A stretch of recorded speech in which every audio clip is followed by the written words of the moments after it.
तो इस एडवेंचरस कहानी की शुरुआत होती है कुछ बच्चों को रेगिस्तान वाले इलाके में दिखाते हुए, जो घोड़े पर सवार होकर एक गुफा के पास चले जाते हैं। उस गुफा में से तो खुदाई की आवाज आ रही थी, तो दो बच्चे वहां जाकर देखने लगे। उनमें से एक का नाम जोन्स होता है और वो अपनी आंखों से देख पा रहा था कि कई सारे चोरों का ग्रुप उस गुफा के अंदर सोना ढूंढ रहे हैं। उन्हें पता चला है कि यहाँ भारी मात्रा में सोना छुपाया गया है। कई देर की मेहनत के बाद उन सारे चोरों को एक क्रॉस मिल जाता है जो प्योर सोने का बना हुआ था। सारे चोर ये देखकर बहुत ज्यादा खुश होने लग जाते हैं, लेकिन ये देखकर जोन्स काफी सोच में पड़ गया, क्योंकि ये क्रॉस कई साल पहले म्यूजियम में रखा होना चाहिए था। आखिर ये इस जगह पर क्या कर रहा है? जोन्स नहीं चाहता था कि ये सारे चोर उस क्रॉस को बेच दें, इसलिए जोन्स ने अपने एक दोस्त को पुलिस ऑफिसर को इन्फॉर्म करने के लिए कह दिया। अब सारे चोर और भी सोना ढूंढने में बिजी हो गए थे। वहीं जोन्स पीछे से आता है और उस क्रॉस को लेकर चला जाता है। जैसे ही उन चोरों को इस बारे में पता चला, तो वो अपने सवारी के ऊपर बैठकर उसका पीछा करने लग जाते हैं। जोन्स भी अपने घोड़े पर बैठकर लगातार भागते जा रहा था और थोड़ी ही देर में उसे एक ट्रेन दिखाई देती है। ट्रेन से ज्यादा तेज तो कोई हो नहीं सकता, इसीलिए वो जैसे तैसे ट्रेन के ऊपर चढ़ जाता है और एक बोगी के अंदर घुस जाता है।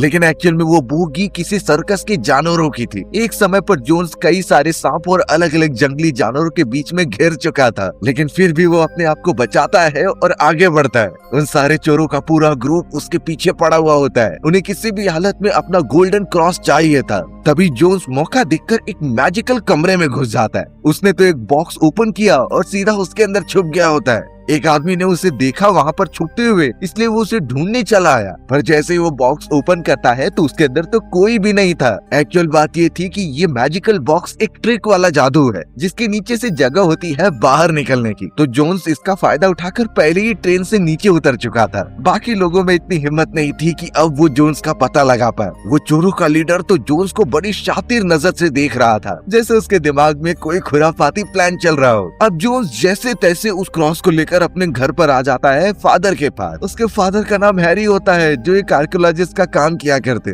फिलहाल हैरी कुछ इंपॉर्टेंट चीज लिख रहे होते हैं, इसीलिए वो जोन्स की बातों पर ध्यान नहीं देते। जोन्स को इससे बहुत बुरा लगता है, क्योंकि उसे लग रहा था कि वो बहुत ही बड़ी खोज करके आया है। अब थोड़ी ही देर में उसका फ्रेंड पुलिस ऑफिसर्स को लेकर आ जाता है, लेकिन देखने पर पता चल रहा था कि ये ऑफिसर उन चोरों से मिला हुआ है। ऑफिसर ने तो बेचारे जोन्स से वो क्रॉस ले लिया और बाहर जाकर किसी एक बिजनेसमैन को दिखाने लगा। बिजनेसमैन तो उसके बदले ऑफिसर को एक चिट्ठी भी देता है। पता नहीं उसके अंदर क्या था, लेकिन ये बात तो कंफर्म होती है कि अब वो क्रॉस खतरे में है। वो चोरों का लीडर तो जोन्स के पास आकर यही कहता है कि तुम्हारे साथ बहुत बड़ी चीजें होने वाली है, सिर्फ तुम अपने भागने की स्किल्स को और निखारते रहना। जोन्स ये बात समझ नहीं पाता और इन चीजों को अब कई साल बीत जाते हैं। हमें तो अब जोन्स दिखाया गया जो काफी बड़ा हो चुका था। फिलहाल तो वो एक शिप पर होता है जो समुद्र के बीचों बीच थी और कई सारे बुरे लोग जोन्स को पकड़कर मार रहे थे। एक्चुअल में जोन्स यहाँ पर वही गोल्डन क्रॉस लेने आया होता है जो इन सारे गुंडों ने अपने पास रखे थे। लेकिन अब देखकर लग रहा था कि उन लोगों ने जोन्स को बड़ी बुरी तरीके से मारकर पकड़ लिया है। लेकिन तभी पता चला कि उनकी शिप बड़ी बड़ी लहरों से टकरा रही है। इससे डिसबैलेंस क्रिएट होता है और सारी चीजें एक दूसरे से टकराने लगी। पता चला कि वहाँ पर कंटेनर्स भी रखे गए थे और वो जब एक दूसरे से लड़ते हैं तो वहाँ धमाके होने लगे। जोन्स इस मौके का फायदा उठाता है और तुरंत ही उस क्रॉस को लेकर पानी में कूद जाता है। उन कंटेनर्स के ब्लास्ट होने के कारण धीरे धीरे इतना बड़ा चेन रिएक्शन हुआ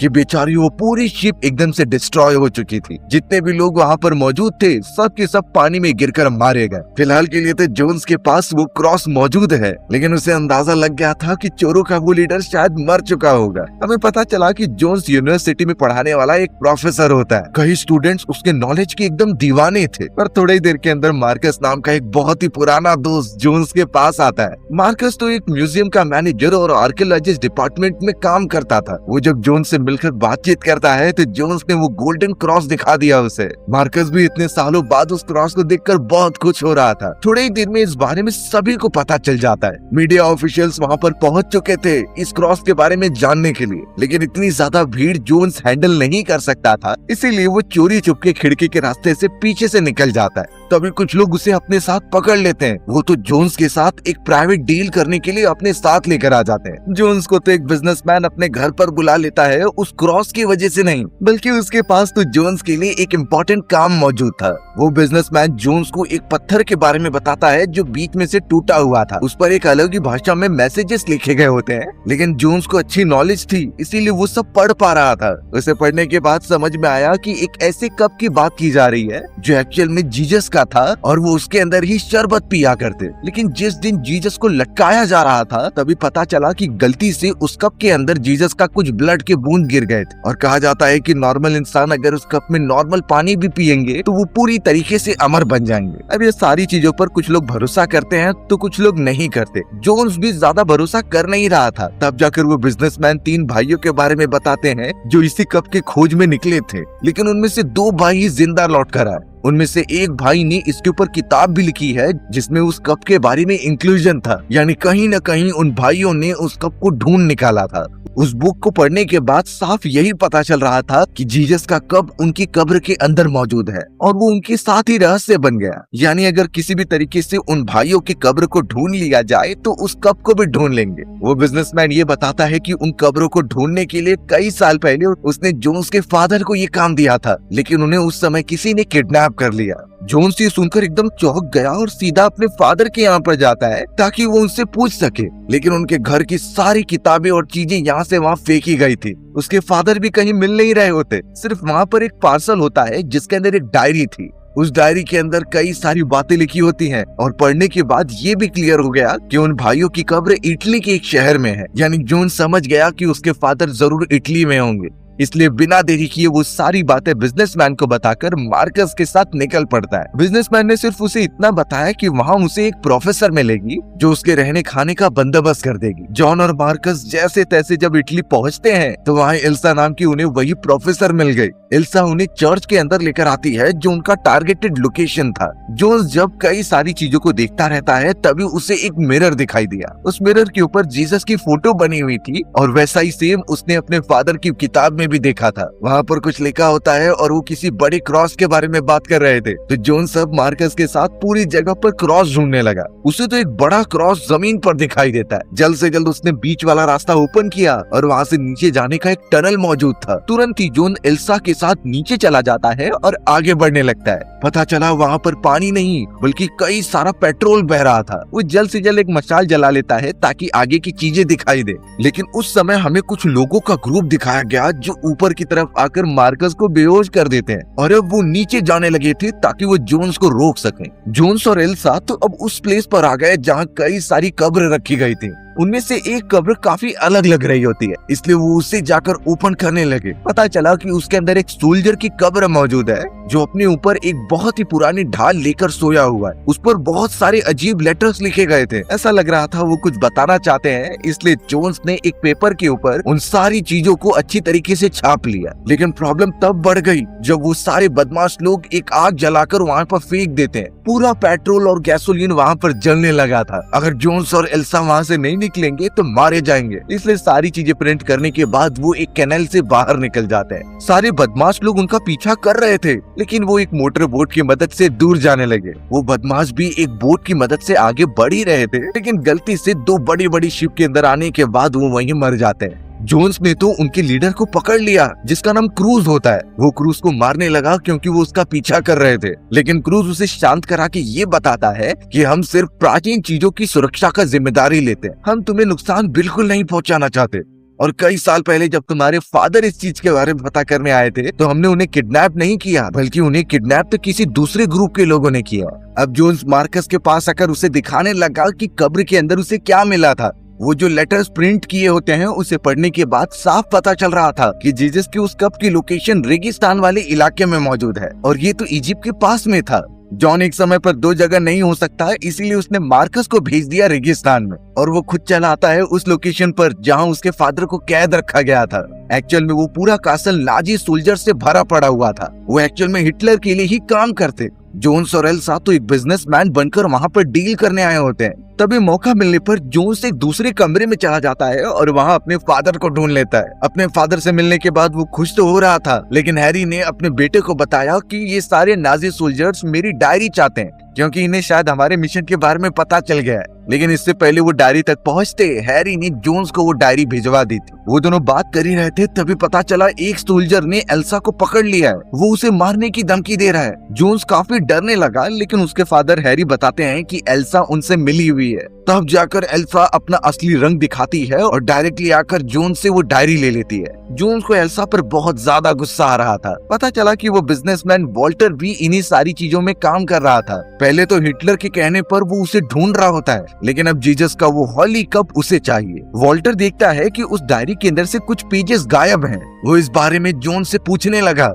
तब जाकर जोन्स सच्चाई बताता है कि मैंने अपने साथी मार्कस को पहले ही उस जगह रवाना कर दिया था। उसके पास ही वो सारे पेजेस हैं जिसमें जीसस के हॉली कप के बारे में इंफॉर्मेशन मौजूद है। वॉल्टर ये जानने के बाद तुरंत ही अपने साथियों को बता देता है और जोन्स और हैरी को एक कमरे में बंद करके रख देता है। दूसरी तरफ हमें मार्कस दिखाया गया जो पहले ही इजिप्ट में पहुंच चुका था। उसे तो जोन्स का साथी सेला भी मिल जाता है जो उसकी देखरेख करेगा और उसे प्रॉपर प्लेस पर लेकर जाएगा। लेकिन तभी एक बिजनेसमैन आता है और मार्कस से एक डील की बात करता है। उसने कहा कि हमारा पास ही में एक म्यूजियम मौजूद है, तो आपको वहाँ इनवाइट किया गया है। लेकिन सेला कहने लगा कि यहाँ आसपास कहीं भी म्यूजियम नहीं है। यानी ये बिजनेसमैन और वो लोग कोई और नहीं बल्कि वॉल्टर वहाँ के उस बिजनेसमैन के साथी थे। वो एक्चुअल में यहाँ मार्कस को पकड़ने आए होते हैं। जैसे ही जब सेला को इस बारे में पता चला तो वो मार्कस की मदद करता है भागने में। वो तो उसे एक घर के अंदर छुपने के लिए कह रहा था, लेकिन बाद में पता चला कि वो कोई कमरा नहीं बल्कि एक ट्रक था जिसमें मार्कस बुरी तरीके से फंस गया है। और अब इन्फॉर्म कर दिया जाता है वॉल्टर को कि मार्कस उसके कब्जे में।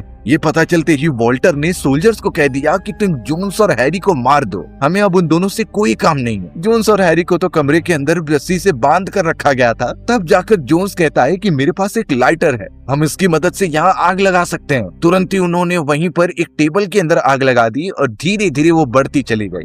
दोनों एक चिमनी के पास पहुंचते हैं और वहां से अपने आप को आजाद करते हैं, लेकिन गलती से उनसे एक बटन दब गया जिससे दीवार घूमने लगी और वो दूसरे कमरे में पहुंच जाते हैं। उस जगह पर सारे नाजी सोल्जर्स हमले की तैयारी कर रहे थे। सारे सोल्जर्स चौकन्ना होकर दोनों को पकड़ने लग जाते हैं, लेकिन जोन्स और हैरी वहां से चकमा देकर ऊपर चले गए थे। वॉल्टर ने तो साफ आदेश दिया कि उन्हें देखते ही मार दिया जाए और अब जोन्स एकदम टेंशन में था कि वो निकलेंगे कैसे यहाँ से। वो कोई वे ढूंढने लगा वहाँ पर। तब जाकर हैरी जब एक कुर्सी के ऊपर बैठते हैं तो वहाँ से एक खुफिया रास्ता ओपन हो गया। ये रास्ता भागने के लिए ही बनाया गया था और अब दोनों उसी की मदद से बाहर निकल जाते हैं। सारे नाजी सोल्जर्स अभी भी उनका पीछा कर रहे थे, लेकिन जोन्स ने उन्हें चकमा दिया और कई बाइक पर सवार सोल्जर्स को नीचे गिरा दिया होता है। यानी अब दोनों एकदम आजाद हैं, पर अभी भी उनका मिशन खत्म नहीं हुआ है। अब जोन्स और उसके फादर सीधा उस इजिप्ट वाले रेगिस्तान में निकल जाते हैं जहां मार्कस अभी भी फंसा हुआ था और उसे छुड़ाना था। लेकिन इससे पहले जोन्स को अपनी वो डायरी लेनी थी, इसीलिए वो एक असेंबली में आ जाता है सोल्जर की पोशाक पहनकर, ताकि वो एल्सा से वो डायरी छीन ले।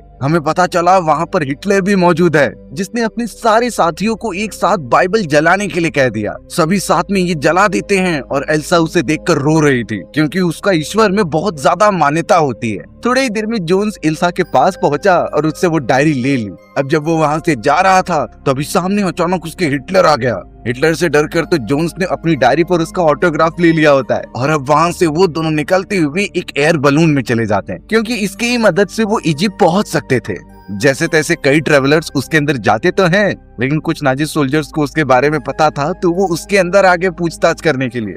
जोन्स ने अपना हुलिया एक वेटर की तरह बना लिया था और अब नाजी सोल्जर्स सभी से उसका टिकट पूछ रहे होते हैं। जोन्स ने जानबूझकर नाजी सोल्जर से कहा कि हमें आपका भी टिकट देखना होगा। सोल्जर इतना गुस्सा हो गया कि वो जोन्स को उठाकर फेंक देता है क्योंकि वो असल में समझ रहा था कि जोन्स एक वेटर है। अब उनकी उड़ान चालू हो जाती है और वो जीप की तरफ बढ़ने लगे थे, लेकिन ये पता था कि उतरने के बाद उनकी वापस चेकिंग होगी, इसलिए जॉन और हैरी दिमाग लगाकर उस पर लगी हुई एक प्लेन पर बैठ जाते हैं और वहाँ से आगे बढ़ने लगते हैं। बट अभी भी एक नाजी सोल्जर्स अपने हेलीकॉप्टर की मदद से उनका पीछा कर रहा था। जोन्स ने देखा कि पीछे एक बंदूक लगी है, इसलिए वो अपने फादर हैरी से कहता है कि वो फायर करे उनके ऊपर। हैरी ने फायर किया, लेकिन वो बुलेट्स उनके ही प्लेन पर लग गई थी, यानी वो बहुत बुरी तरीके से नीचे गिरने लगी और एक सुनसान जगह पर क्रैश लैंड हो जाते हैं। पता चला कि एक नाजी सोल्जर अभी भी उनके पास आने वाला है। अब वो क्या करे कुछ समझ नहीं रहा था। तभी हैरी ने कई सारे कबूतरों को उड़ाना स्टार्ट किया। ये कबूतर पूरे झुंड में उड़ते हैं आसमान में और उनमें से कई सारे तो प्लेन की ब्लेड्स में जाकर टकरा गए।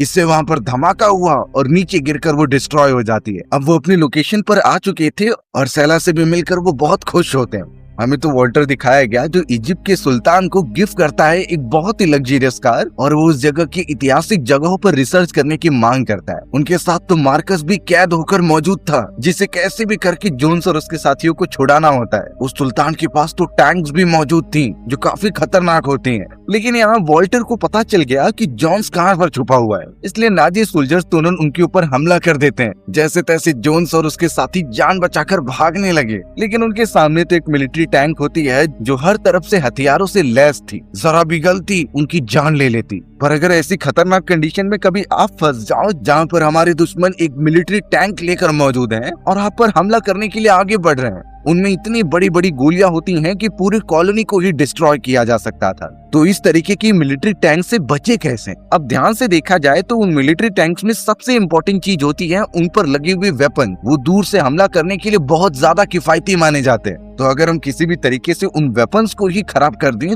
तो मिलिट्री टैंक कुछ काम की ही नहीं रह जाएगी। इसके लिए इजी ट्रिक ये आती है कि हम उन वेपन्स के अंदर पत्थर लगा दें। अगर उन वेपन्स का रास्ता ही ब्लॉक हो जाएगा तो वो अपने आप में ही ब्लास्ट हो जाएंगे। और तो और जिस तरीके से मिलिट्री टैंक का मैकेनिज्म होता है और जैसे वो आगे बढ़ती है, अगर आप उसके रास्ते में एक छोटा सा डायनामाइट भी रख देंगे तो उसके डिवाइसेस मलफंक्शनिंग हो जाएंगे। यानी इस तरीके से आप अपनी जान बचा सकते हैं मिलिट्री टैंक से। लेकिन यहाँ पता चला कि लड़ाई झगड़े में वो इतने ज्यादा बिजी हो गए कि मिलिट्री टैंक एक खाई से नीचे गिरने वाली थी। जोन्स अभी भी नाजी सोल्जर से लड़ाई कर रहा था और वो बाकियों को बाहर निकाल देता है, लेकिन सही समय पर वो कूद नहीं पाया और मिलिट्री टैंक ऊंचाई से नीचे गिर जाती है। हैरी और उसके सारे साथी जोन्स के मरने के लिए बहुत ज्यादा दुखी थे, लेकिन तभी जोन्स पीछे से आता है क्योंकि गिरने से पहले ही वो कूद गया था। हैरी अपने बेटे को जिंदा देखकर बहुत खुश हो रहा होता है और अब वो सब घोड़े पर बैठकर एक ऐसी जगह पहुंच जाते हैं जहां चांसेस थे कि जीसस का कप यहीं पर मौजूद होगा। अब एंटर करने के बाद पता चला कि वॉल्टर अपने साथियों के साथ पहले ही वहां पहुंचा हुआ है। यहाँ से अंदर की तरफ कई सारे रास्ते मौजूद हैं और उनके ऊपर कई अजीब तरीके के ट्रैप बनाए गए हैं, तो उन्हें बचते हुए आगे बढ़ना होगा। वॉल्टर ने तो अपने एक साथी को जबरदस्ती भेजा और जैसे ही वो पहले वाले ट्रैप में जाता है जहाँ जाल लगे हुए थे, उसका सर कटकर बाहर गिरने लगा।